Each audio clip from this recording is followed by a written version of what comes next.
Hello po mga kababayan, kamusta po kayong lahat? And once again, welcome back to another episode of Simply Talkies Vlog, your underrated vlogger.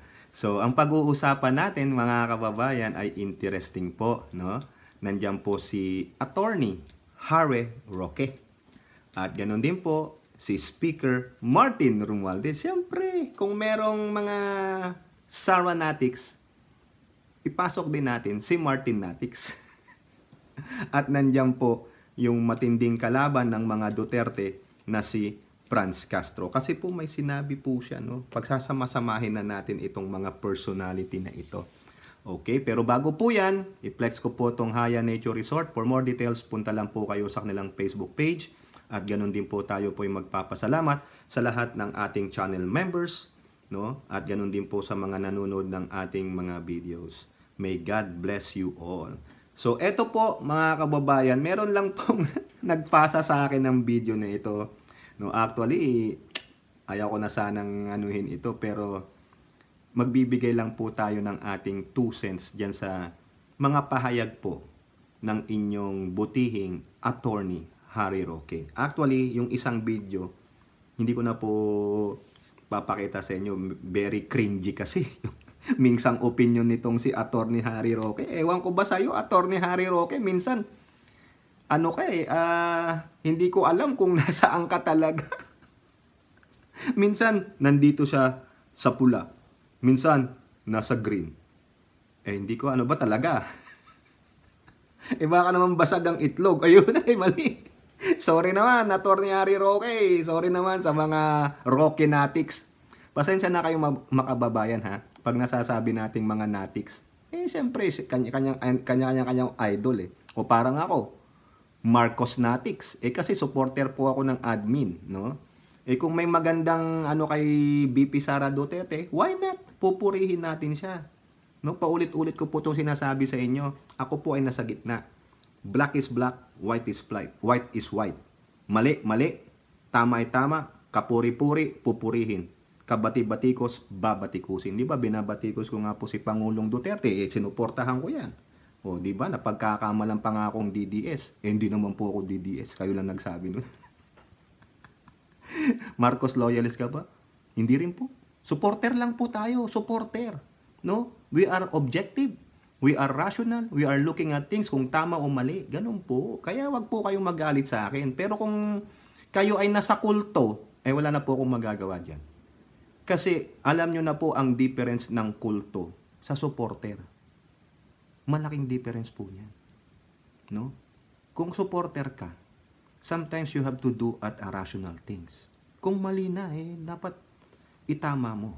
Pero ang kulto, you are blinded by what your leader will say. Whether it's true or wrong, whether it's right or wrong. True or false pala, mali. True or false, right or wrong, wala. Wala na sa inyo yan kasi iba na yung discernment ninyo. You have been blinded. Ganun lang po yung sa akin opinion ko sa kulto. Wala po akong binabati ko sa inyo. Karapatan nyo yan. It's your freedom, it's your right. No? Bahala kayo bumati ko sa sarili ninyo.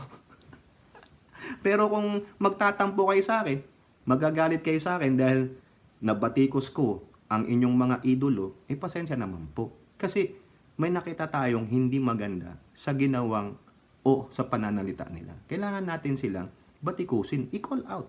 Malay nyo, magbago ng posisyon. Di pupurihin natin. Di po ba? Pero itong si Harry Roque mukhang makaka-strike 3 ito. Ito po kasi, no?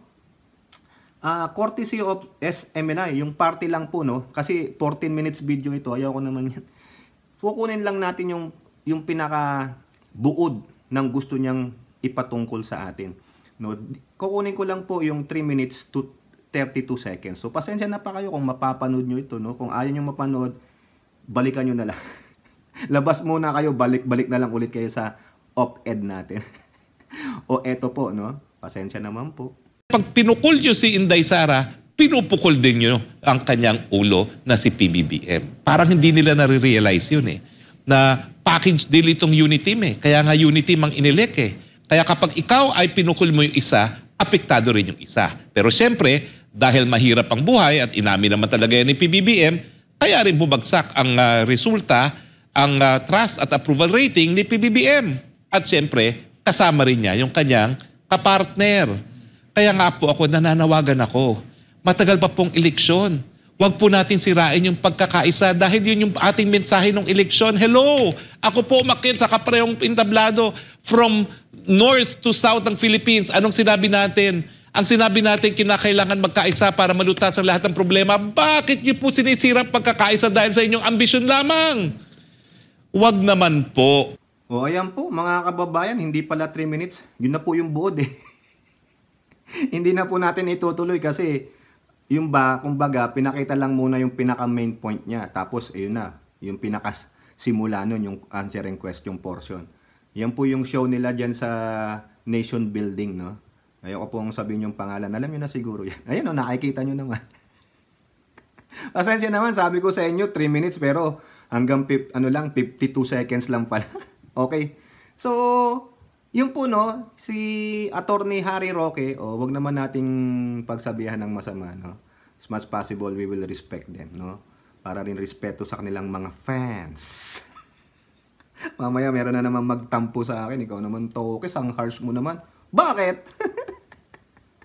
Opinion ko yun. Di mag-opinion ka din. Mag-vlog ka din. Di mo ba? Hindi, biro lang. Yung sinasabi niya, pag napakabulol naman ito. Itong si Lulu kasi. Ikaw Lulu bulol ka din Biro lang.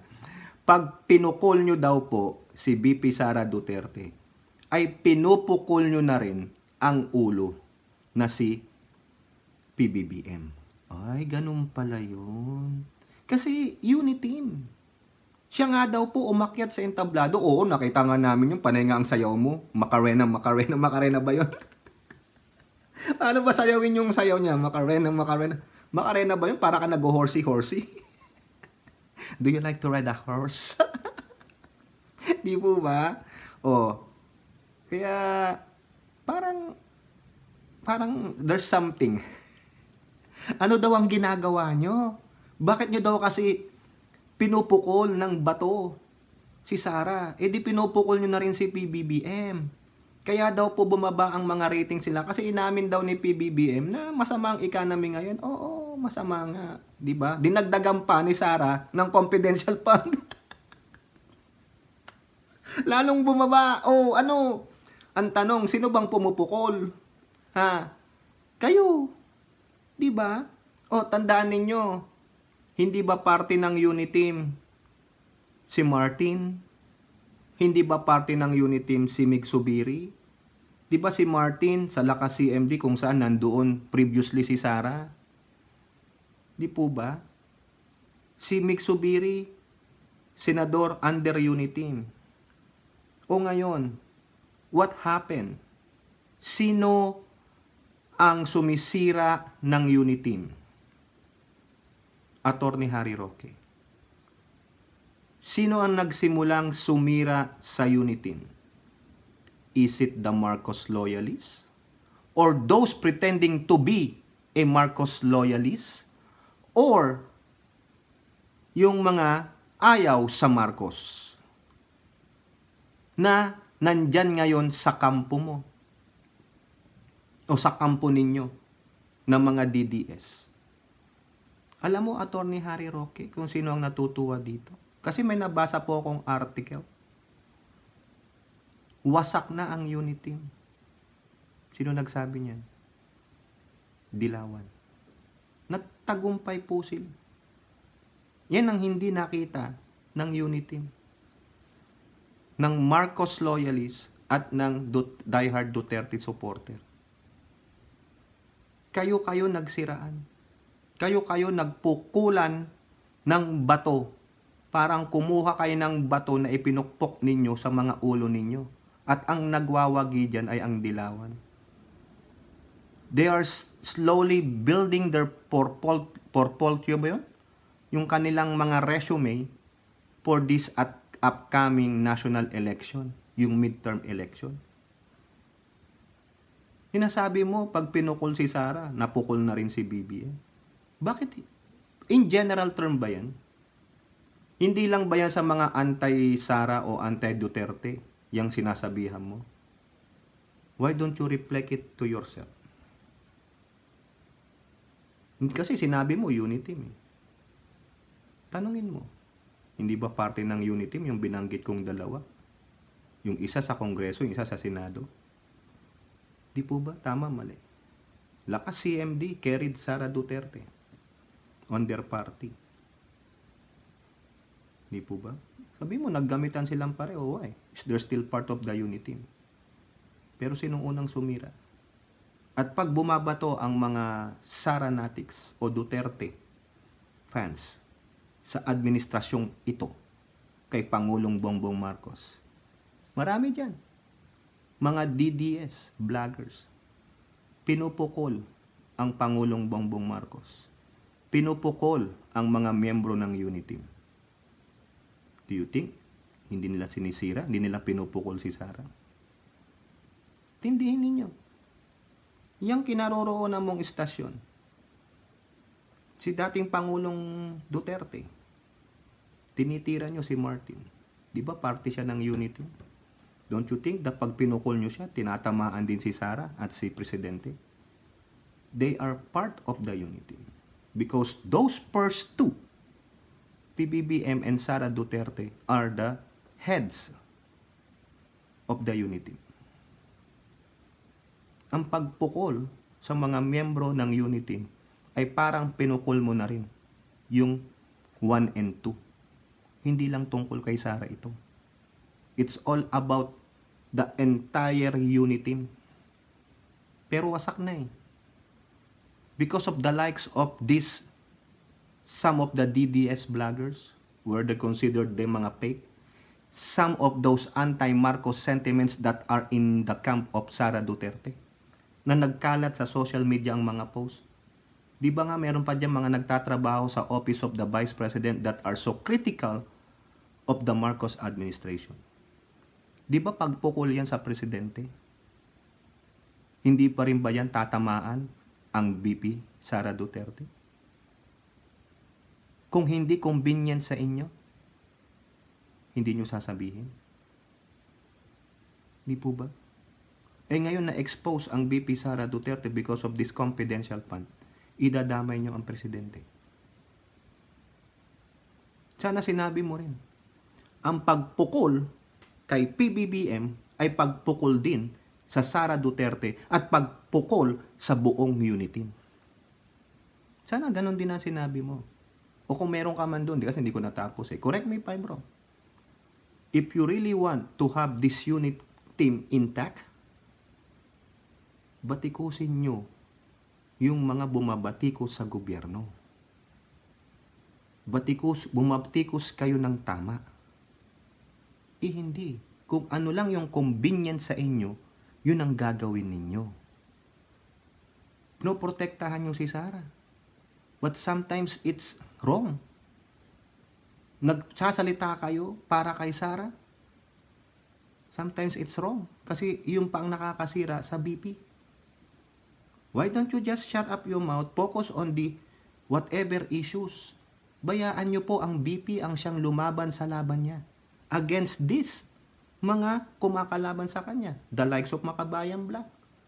The likes of the Dilawans. Let her do her battle. She is a grown-up woman.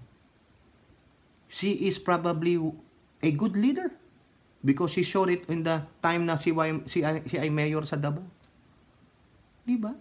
Ang sinabi niya, pinaninindigan niya, let the Congress decide for it. Diba? Kung meron man, okay. Mas okay. Makakagalaw siya ng mas malaya. Marami pa siyang magagawa. Pero kung wala, okay din. O ngayon, tinanggal because it's the job of the Congress. Kayo ang nagpuputak. Uulit-ulitin ko lang ha. Kayo po sa mga Duterte fans, uulit-ulitin ko. I'm not chastising BP. No? Hindi na kumuda si BP nung sinabi niya yon. After the plenary sa House of Representatives nung budget niya, that they decided to not give her a confidential fund sa vote na niya, sa kanyang position at sa kanyang departamento. Wala siyang sinabi. Hindi na siya nag-public doon. She remained quiet because pinaninindigan niya yung sinabi niya, let the good Congress decide. O nag-decide sila sa House of Representatives. Pero hindi pa po tapos sa Senate kasi magbabalitaktakan pa yun. They will finalize the General Appropriation Fund ng 2024. Di po ba? O sino ang kumutak? Kayo. Pinukul ninyo yung Congress na parte ng unit team. Sino bang head nun? Si Martin. Di ba parte siya ng unit team? Oh, yung Senate, tinira ninyo. Sinong presidente doon? Si Subiri, parte ng unit team. Kayo ang unang pumukol sa unit team. Tapos may mga vloggers pa na sumusulsul. O ano? Tama mali ako mga kababayan. Nakarinig na ba kayo ng statement ni Sara about after that na hindi siya bigyan ng CIF? None! Wala po.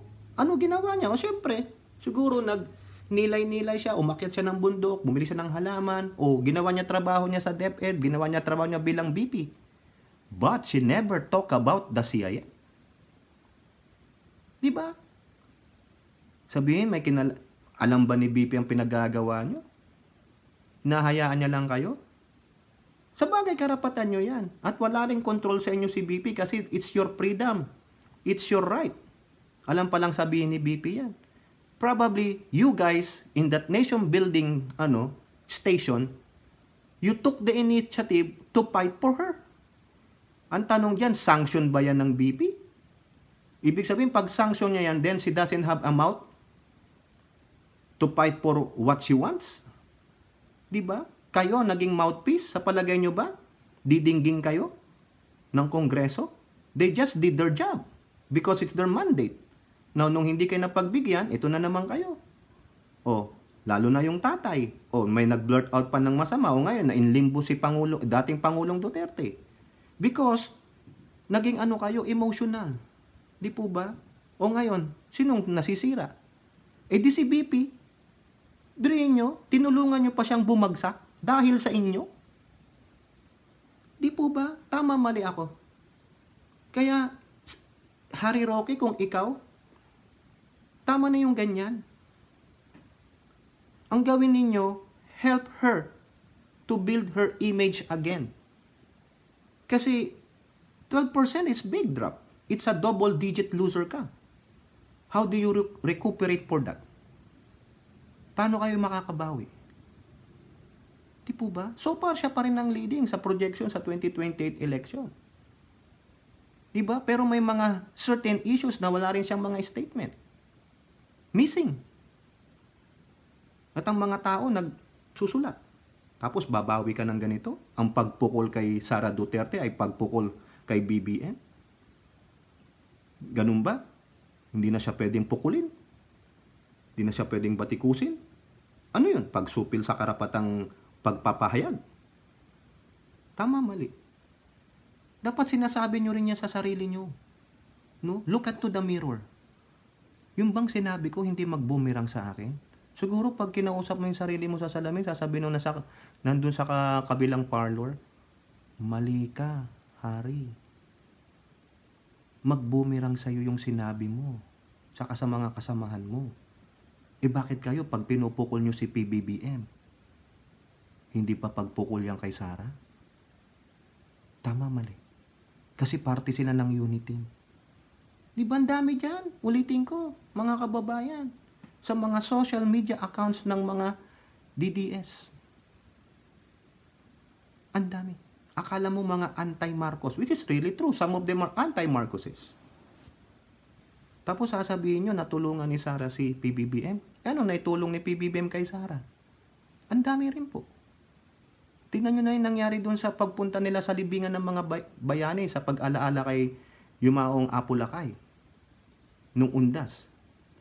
600 loyalists ang pumunta doon sa libingan ng mga bayani. Kung pwede nga papasukin lahat, baka hindi lang 600 yan. Saan kayo nakita ng ganyan? That there are true loyalists. Hindi lang 600. Sa palagay nyo, yung mga yan hindi bumoto kay Sara? Because of their loyalty to the Marcoses, they voted for her. Nakatulong din si PBBM kay Sara. And PBBM doesn't mince a bad word about the Dutertes. Di ba? Hindi siya nagbitaw ng masamang salita. Kaya kung ako sa'yo, Harimaw, paalalahanin mo rin.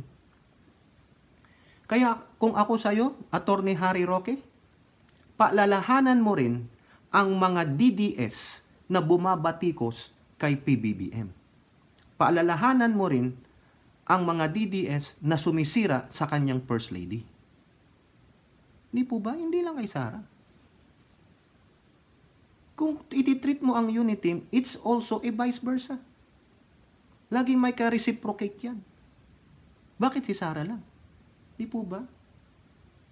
Kung ako may mali si PBBM, batikusin ko just to call him out. Di po ba? Kung may mali si BP Sara, I call him out. I call her out. Hindi na yun yung pagbabatikos, pagsira, no. Because they did something wrong. Which is evident naman kung makikita natin. Di po ba? O, hindi yung babatikos kayo because of your convenience. Hindi. Kayo po ang sumisira kay BP Sara. Ulitin ko, hindi na nga siya nagsalita. O, benefit po to ng mga DDS. Hindi na po siya nagsalita. After nung plenary, yung balitaktakan ng budget niya, wala. She leave it to the good Congress nga eh. Pero ang bumanat yung kanyang ama, itong mga nasa nation building at ibang mga anti-Marcoses na tinitira si speaker na which is part din ng unity. O yan, anong ginawa ninyo? Division. Hindi po kayo nation building. Your nation is divided. Diyan po kayo magaling to divide. And then you conquer? I don't think so. O meron pa po siyang sinabi, no? Napanood ko po to kay Sir Mike Abe. Sinapanood daw ni Mike Abe yung sinabi niya na wag daw awayin ng China. Attorney Harry Roque, kami po ng mga naninindigan para sa pamalaan. Attorney Harry Roque, kami po na mamamayang Pilipino na tumitindig kasama ng pamalaang ito para sa ating sovereign rights dyan sa West Philippine Sea. Hindi po kami ang nang-aaway. Hindi po kami ang nagpo-provoke. Hindi po kami ang gumagawa ng escalation dyan sa West Philippine Sea sa exclusive economic zone ng bansa, kundi ang mga Chino. Kaya wag mo kaming baliktarin. Kailanman di kami mang-aaway. Ang sinasabi lang namin, dinidebunk namin, no? Pinapalabas namin ang katotohanan nangyayari dyan sa ating exclusive economic zone. At amin ding sinasang-ayunan ang mga pahayag ng ating mga nasa gobyerno, lalo na sa National Security Council, sa National Task Force for West Philippine Sea, sa ating Secretary ng DND, sa AFP Chief na si Browner, sa PCG Admiral na si Gaban, at higit sa lahat, ang unshakable position ng aming presidenteng BBM dyan sa West Philippine Sea.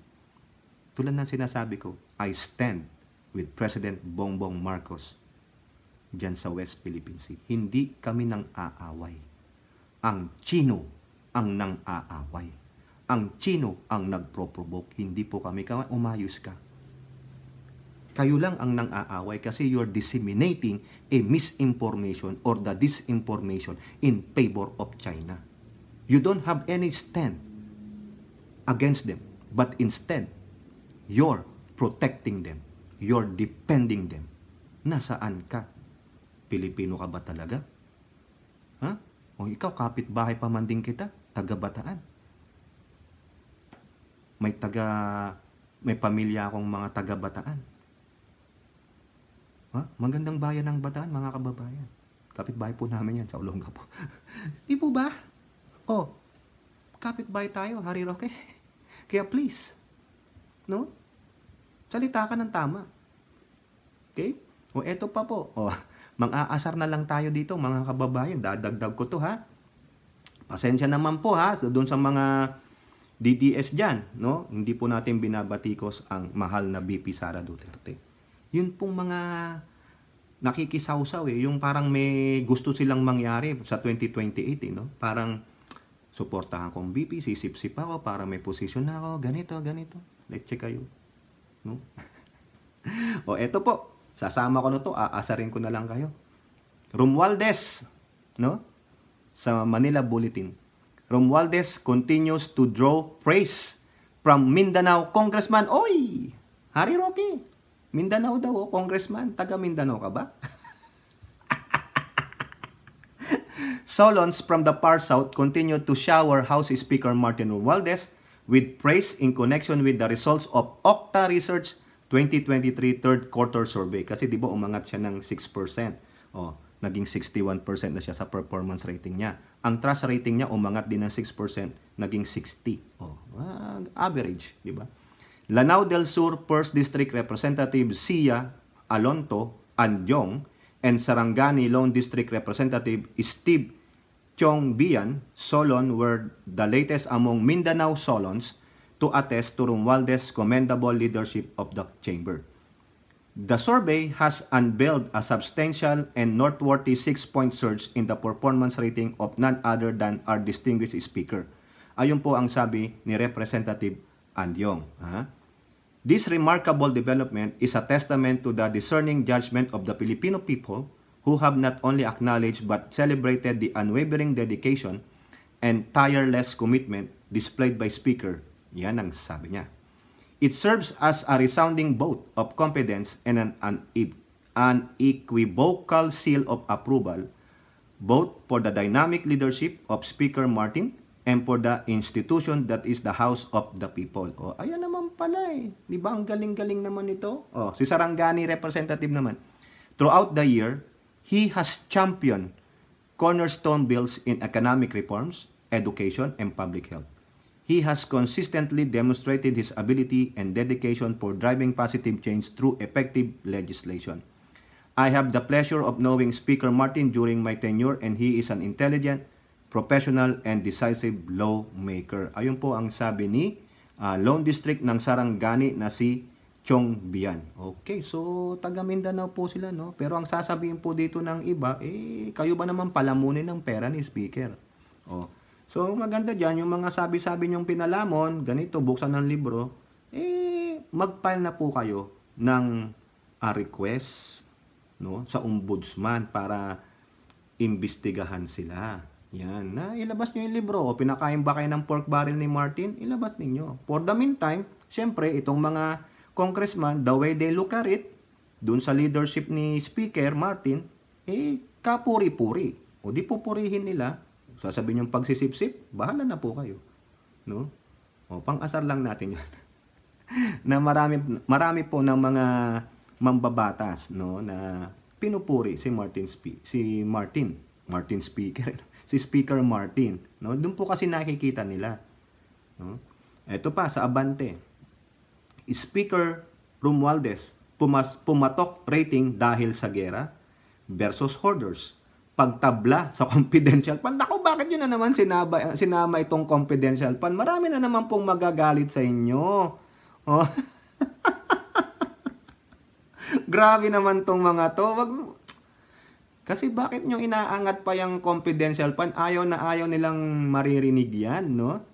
Ito po ang sabi nung paliwanag ni Professor Ranjit Rai ng Octa Research. Ikaw pala ang taga-Octa, ha? Professor Rai. Mainit pa kasi yung issue when we conducted the survey, yung tungkol sa CIF, no? Dagdag pa ni Professor Rai, the decision of the party leaders of Congress na alisan ng CIF ang mga civilian agencies dahil naging controversial na ito was a plus factor for the Speaker. Tingin pa ni Rai ang paghahabol sa mga onions hoarders at sunod-sunod na inspeksyon sa mga bodega ng bigas sa Bulacan noong mga nagdaang buwan dahil sa kakulangan ng supply ng pagkain ay maaari ding dahilan kaya tumaas ang performance rating ni Romualdez. Yun pala. Okay. So yun ang nakita ng mga tao. Naging visible po siya. Naging active po siya. Yun ang nakita ng tao. Si VP Sara Duterte, hindi nako-cover gaano. Ang nagko-cover lang yung nation building. So, kaya hindi nakita ng tao na meron siyang that she is performing. Hindi po ba? Eto pa. Alis na po tayo doon. Eto, yung inyong favorite. Yung favorite na bumatikos sa mga Duterte. Eto po, sa Abante TNT. Castro, ikinalugod desisyon ng IPU laban kay ex-President Duterte. Ay, Ay, nako, hindi kayo makapuntos sa Makabayan Block, mga Duterte. Bakit di kayo makapuntos dito ngayon? Mukhang CIF 10. Pagpapail ng kaso, 2-0. Tapos, mayroon pa siyang batikos na pag nako-corner daw ang mga Duterte, nililihis ang issue, 3-0. Tapos, si Brosas, tinira si Pulong, 4-0. Tapos, eto na, 5-0 na kayo Oy, mga Duterte, gising-gising. Mga Duterte natics, gising. Ikinalugod ni House Deputy Minority Leader at ACT Teachers Party List Representative Franz Castro ang naging desisyon ng Inter-Parliamentary Union laban kay dating Pangulong Rodrigo Duterte. We welcome the IPU decision supporting our complaints. We hope that this will help in expediting the dismissal of the Trump-up case in Tanlingad. Ang tinutukoy na kaso ni Castro ay ang sinampa sa kanya kay dating Bayan Muna Representative Sator Ocampo at dating Kabataan Party List Representative Ilago at ang paghaharas umano ni Duterte noong nakaupo pa ito kaugnay ng 40 na batang lumad na kanilang iniligtas sa isang learning center sa Talingod, Davao del Norte noong 2018. Ito yung nahuli sila? Yung may mugshot si Castro. Ipinunta pala nila ito sa IPU, no? Nagreklamo sila sa IPU. O bakit hindi kayo Ito lang komento ko sa mga to, no? Bakit hindi kayo magpunta sa local courts? Bakit kayo nagpupunta muna sa international court? Pangbabastos ito sa ating local court, sa Supreme Court, sa Court of Appeals, sa Regional Trial Court, at kung ano pang korte meron tayo. Bakit kayo nagpupunta sa international court? Parang yung kaso nila kay Sara, International Labor Organization. O ba't di kayo magpunta sa DOLE? Di po ba? O kung anong korte meron tayo dyan, bakit kayo dagli-dagling pumupunta sa korte? Siguro ang dami niyong kakampi doon, ano? Inakusahan ng AFP ang eskwelahan na isang front para sa ginagawang recruitment ng CPP-NPA, Communist. The complaints we filed on, sila pala ang nag-file at the IPU were one, our rights to a speedy disposition of the court on the Trump-up charges filed against me and former Bayan Muna Representative Ocampo and a complaint against former President Rodrigo Duterte's death threat against me. Bakit? Hindi ko ito maintindihan, mga kababayan. Grabe ito. Bakit kayo? Parang ICC, pumunta kayo sa ICC. Pwede naman yung ireklamo sa local court natin yan. Kung saan mang city, sa QC, sa Manila, what? Di po ba? Sa akin, pambabastos yan eh. Lagi na lang kayo sa international court ng siopaw. Ang tanong dito, mga kababayan, anong gagawin dito ni PBBM? Meron bang masasabi ang ating Pangulo dito? Kasi sa ICC, di ba, sabi niya, wala, nagbigay na ako ng posisyon dyan. Itong IPU naman ito, Interparliamentary Union. Ayan, yun pala yun eh. Ayon sa IPU, ikinagulat nito ang direktang pagbabanta ni Duterte kay Castro. Ay, nako, delicate.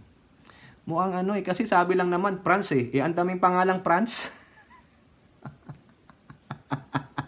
Hindi naman sinabing Franz Castro of ACT-CIS Party List. Tama po ba, ACT-CIS? Ba yun? Baka magkamali po tayo. Mali po, sorry po. Hindi po ACT-CIS. ACT Teachers Party List, no? I'm correcting myself. Pasensya na po. Mali ang pagkakabanggit natin, no? Hindi naman sinabi yung buong mo. Sige, bala na ang korte dyan. Nasa korte naman na yan, no? Eto po, mga kababayan. Iba naman. Yung ni dating Pangulong Duterte, no? China, tinengga, mga pautang sa PH. Itinengga pala, Wala na si Duterte. Wala na kaming magiging lucky. Di ba? Di na kami aayunan nito. Wala na kaming mapapala dahil wala na yung Duterte. Kinakalaban pa kami sa West Philippine Sea, Kaya wag na nating yan. Tengga lang. Mga investment pledges lang naman yan, di ba? Galing-galing naman. Kaya pala iniwan nyo yung Mindanao Rail Transit. Wala pa ring dumadaloy na pera mula sa mga proyektong popondohan sana ng pautang mula sa China. Sa pagtaya ni Senator Sherwin Gatchalian, Nasa 5 hanggang 6 na proyekto ang hindi pa binubuhusan ng China ng pondo kahit pirmado na ang kontrata, may ilang taon na nakakaraan. O, di po ba? Paano mo pagkakatiwalaan ito mga to?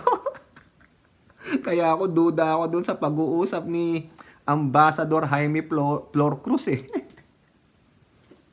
Sabihin lang, yes, uki. Kami pilma. Dito, okay, gawin namin ito. Pagtalikod mo, wala raw. Yan, oh. Ilang taon nang nakakaraan. Suspect yan ng senador. May kinalaman sa kabagalan ng pagre-release ng pautang ang girian ng Pilipinas at China. Oh, siguro, one of the factors. Posible yun. Wika ni Gatchalian yan sa interview ng DZBB. Anong kwento kung nagpirmahan na tayo kung hindi naman lalabas yung pera? O, di ba? Pangalawa, wala na kasi si Duterte. Bukod aniya sa kinansalang pautang ng China sa Mindanao Railway Project, kaunti o halos walang dumadaloy na pera sa proyektong CCTV network sa Metro Manila, Kaliwa Dam Project, South Long Haul Railway Project, Samal Davao Bridge Project at Chico River Irrigation Project. Aniya, marami ring proyektong pinondohan ng Official Development Assistance ng Japan. Pautang ng World Bank at Asian Development Bank ang delayed ang paglalabas ng pera. Meron din tayong problema sa sarili natin dahil tayo mismo nagdo-draw down. Mabagal o tayo mismo nag-iimplementa ng proyekto na mabagal din. Sa mga ODA o yung Official Development Assistance, 30% dito ay mula sa Japan. Pero sinabi ni Gatchalian, mas mababa ang interest ng Japan kumpara sa China at mas mababa rin ang panahon ng pagbabayad. O, di po ba? Isa ka dapat kumuha ng utang. Hindi doon ka na sa mas mababa at matagal na mahabang panahon na pagbabayad. O, kaya nga minsan sabi nila, China's debt trap eh. Pag natrap ka sa utang sa kanila, nako. Tignan nyo isang bansa dyan, kinuha na nila ng port. Hindi na sa kanila yung port, sa China na. I-research nyo. O diba, ito pa. Mas mahal sa China, mas maiksi. Dapat kumuha na lang tayo sa bansa na may karanasan sa atin tulad ng Japan at Korea. O yun, tama! Ang Japan, sabi nila, tumutupad talaga yan sa usapan. O di po ba? Idinagdag pa ni Gatchalian na kumikilos na rin ng Senado para mabusisi ang mga proyektong natenga dahil sa nabitin ang paglalabas ng pera mula sa ODA. Correct. Ganon din po ang sabi ni Senator Grace po. No? Humanap tayo ng iba na magpopondo niyan. Ang Japan, di ba, na-vlog natin yan dati. Gusto po nila more projects, infrastructure. O, kausapin niyo ang Japan. Mas mababang interest, mahabang panahon ng utang. No? Tingnan niyo muna kung saan kayo makakatipid. Pera po ng taong bayan yan, no, mga kababayan. Okay, so yan po, mga kababayan, ang ating maibibigay sa inyo. Ano po ang take ninyo dyan sa sinabi ni Attorney Harry Roque? Na pag pinukul nyo daw po si Sara Duterte, ay pinupukul nyo na rin si PBBM.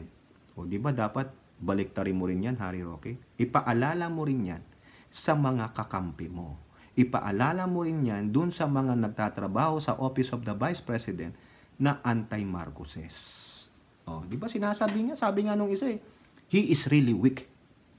O tapos nagtatrabaho ka sa Office of the Vice President. Hindi na lang pumapatol si PBBM eh. Kaya nga tinawag kong the unbothered president. Yung first couple, the unbothered first couple. Yung pamilya, the unbothered first family. Wapakels. Kumbaga, kung pwede lang magmura si Pangulong PBBM, sasabihin niya. Ganito lahat kayo sa akin.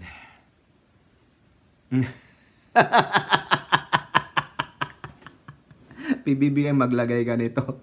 Lineage. Para sa iyong lips. No? Kissable lips. Ganun. Para laging kang halik-halikan ni First Lady. Madam. Shout out mo naman ako dyan sa vlog mo, madam. At ganun din po. Yung si Castro, no? Welcome news daw sa kanya yung IPU. Interparliamentary Union na ano ba yun? Yung kinakampihan sila sa yung ginawang 2018 na sinasabing sila ano na ito. Patunayan mo sa korte yan. Nagsampa ka na rin lang naman ng kaso. At eto nga po, yung China, ang dami palang tinengga na proyekto. Kaya si Gatchalian at sila Grace po, yung mga senador natin, mambabatas, naghahanap ng magpopondo dyan. O, meron na po nga po suggestion ay Japan at Korea, which is very good. They are our allies. They are our friends. Lalo na Korea. Di po ba? Oh. Alala niyo yan? Di ba? Ang ganda ng relationship natin sa Korea. Anyo sayo! Di ba? O, sa ano naman? Sa Hapon, ano ba yon? Arigato gozaimasu. Di ba? Sa Korean, saramhamnida. Di ba? Salute po, no? So, hopefully, makakita po ng mga popondo dyan, which is a very good project for our country, magagamit ng ating mga kababayan, for our development, for our infrastructure. Okay? So, kayo po, comment down below and don't forget to like and share. Hope to see you on our next videos. Bye-bye. God bless.